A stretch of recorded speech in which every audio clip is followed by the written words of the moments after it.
FM. Well, the first thing Sandy said to me is, I'll follow your lead, which, Sandy, let me tell you, you ask anybody in this office, that is a terrible idea. 100.1 Moose FM, Chris Walker with you. I've got Sandy Troudt from the Fort St. John Community Arts Council.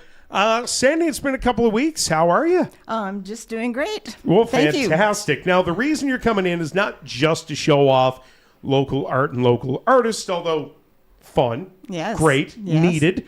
We're here to talk about your 40th annual art auction. Let's start there. Give me some details about it. When is it? Where is it? What can people expect? Right. Well, it is Saturday, March 7th at the Pomeroy Hotel. Just a really great evening of all kinds of different fun, lots of artwork, live auction, silent auction, bucket draws, prizes, photo booth, a fabulous banquet, that the hotel puts on. It's just fabulous. Because this is being held at the Pomeroy Hotel and Conference Center, right? Yes, it is, yes. And we just got all the art together yesterday, and so we've put it in order for the auction, and we're just bowled over by the amount and the quality of the art from just lots of artists from our area. Now, when we say there's going to be an auction, this is both silent auction, live auction. There's going to be both. Yes. Tickets are still available. Now, this is a last-minute town. Yes. It always is. I know. You and I were just commiserating on this. And we don't really blame anybody, but if you can get your tickets, sooner the better, at the North Peace Cultural Center website. That's npcc.bc.ca. And you'll see the art auction right there in the front. What else can people look forward to? Music, bands? Are we having circus performers? Are we set up a tightrope? Like what does the full evening entail? Well, first of all, the theme is the Roaring 20s. So there that's we go. Just full of fun already. We have some young dancers who are going to be performing. Probably we'll see the Charleston from them.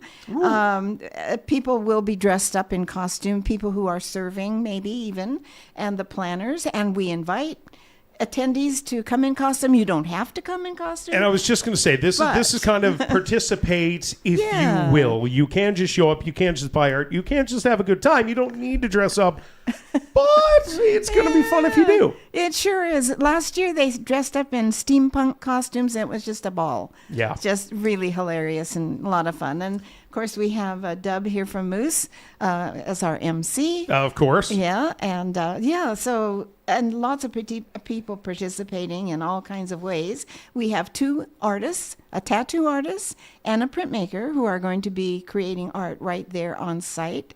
Ooh. Yeah, and the prints that are pulled, the original prints, are going to be for sale, at very reasonable prices.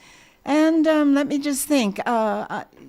We've got local artists handling the art, making the best show of it. And the silent auction this year, I'm sure we have at least twice as much many art pieces or donations. That's not all art. That we did last year. The bucket draws, many more than we had last year. Beautiful. And the actual pieces of live art for the live auction, we have more than we did last year. It just gets better and better every year. Now, Sandy, when we're saying we're raising money, we're selling off art, 50/50s and this and that and the other thing, this is not going towards your second house. This is not specifically for you. What are we raising money for? Oh, we just have this wonderful vision of a building of an art hub, a place where artists can work, show their work, possibly even sell it.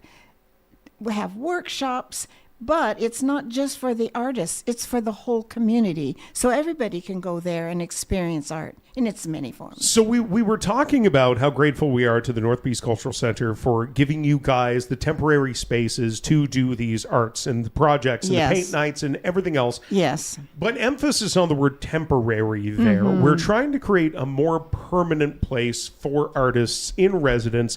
And again, certainly not to take away from the wonderful work of the North Peace Cultural Center. Just instead of having to bring in 14 canvases, 200 paints, a bunch of stools, some pots to actually set it up on, and then 2 hours later have to take out the 14 canvases and the 200 paints. It provides a more stationary spot to make life a little bit easier for the artist. And like you say, this is not for the fine artists, the painters, the sculptors. This is a space that the community will be able to use. Yes, of all ages, right? Yeah. So we're really, really excited about the idea.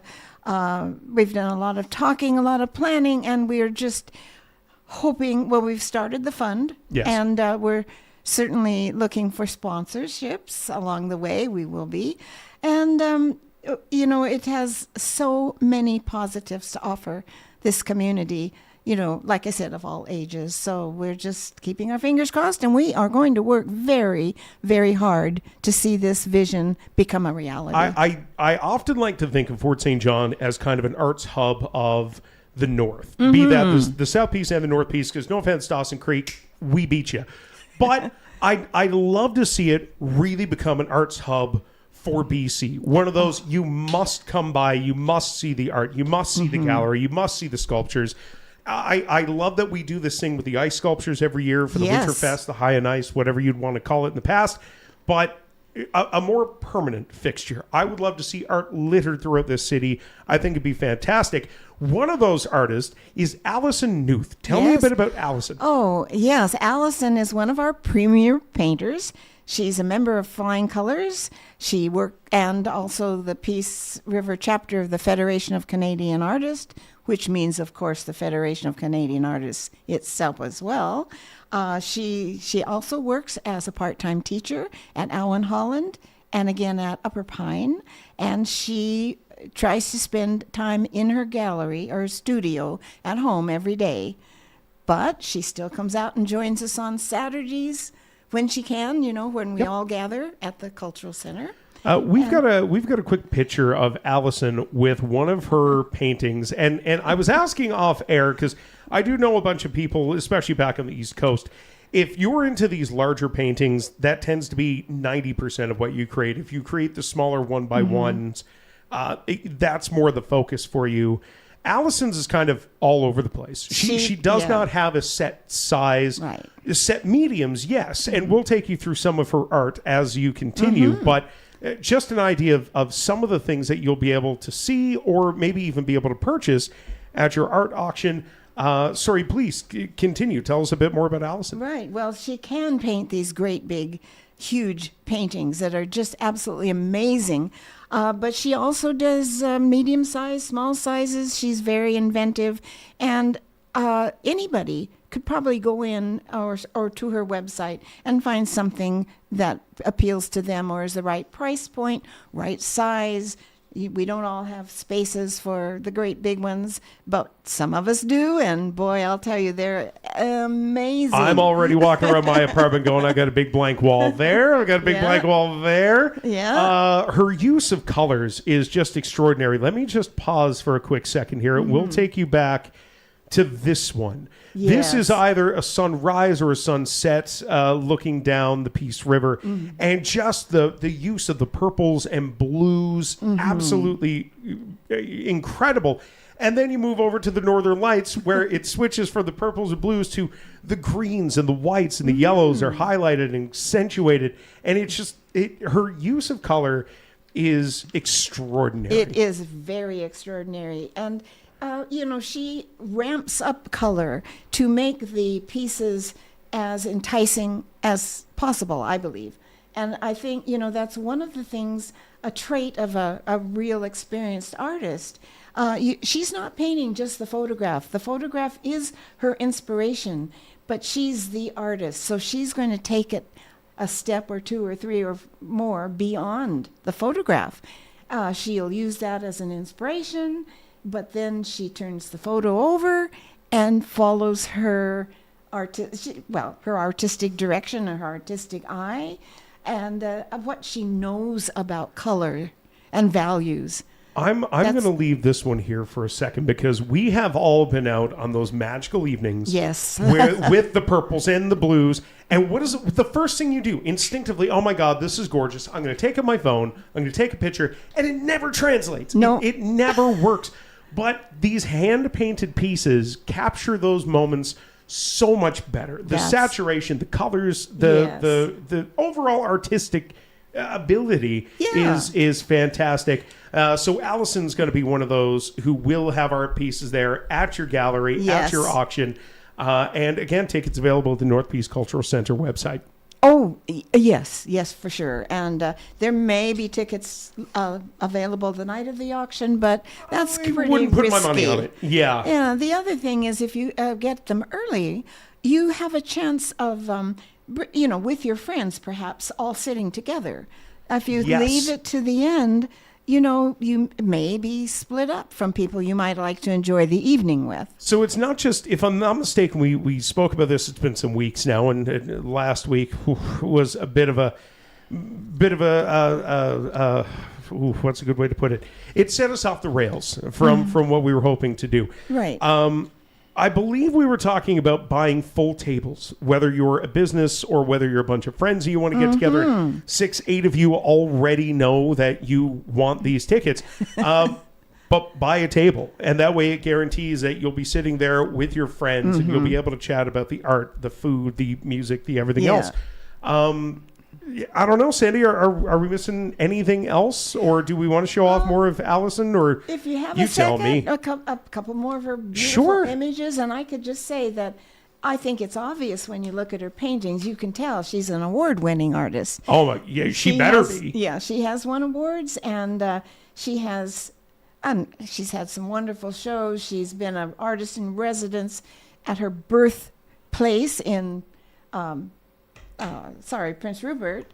And, to be asked to be an artist in residence somewhere, that's a big compliment. Agreed. And she has 2 shows planned for 2027. One of them is with a group of 4 women. I'm one of those. So that'll be fun. And one is a solo show.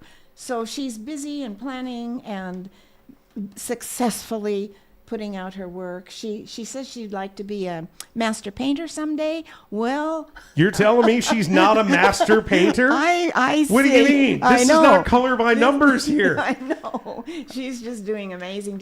And like I said, she's an award winner too. She also has one of her paintings or artwork on the cover of a novel. It's called Raft Baby by Bonnie Dunlop. So interesting. Yeah. So she's in, I don't know exactly when she started. It was before COVID and probably a few years before I saw her painting.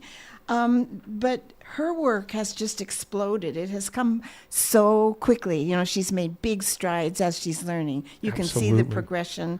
And it's those of us who also love painting and know how hard it is to learn as much as you can and practice. She's just doing an amazing job. So we're really proud to feature her work. At the auction. Alison, I hate to tell you this. If you're not a master painter, I don't know what one is. Sandy, thank you so much for dropping by. As always, we encourage people to reach out to the Fort St. John Community Arts Council, whether they want more information, whether they want to join, be a part of this. We'd love to have you there. You bet we would. It'll be a lot of fun. And thank you, Chris, for having us always and focusing on the art and the auction. Hey, listen, support your local artists, support your local auctions, support your local painters, master or otherwise. And Alison, I am holding that over your head. Sandy, thank you again. Cheers. Have a great day. You too. This community interview is supported by your Member of Parliament, Bob Zimmer. Stop by his office in Fort St. John at 9916 100th Avenue.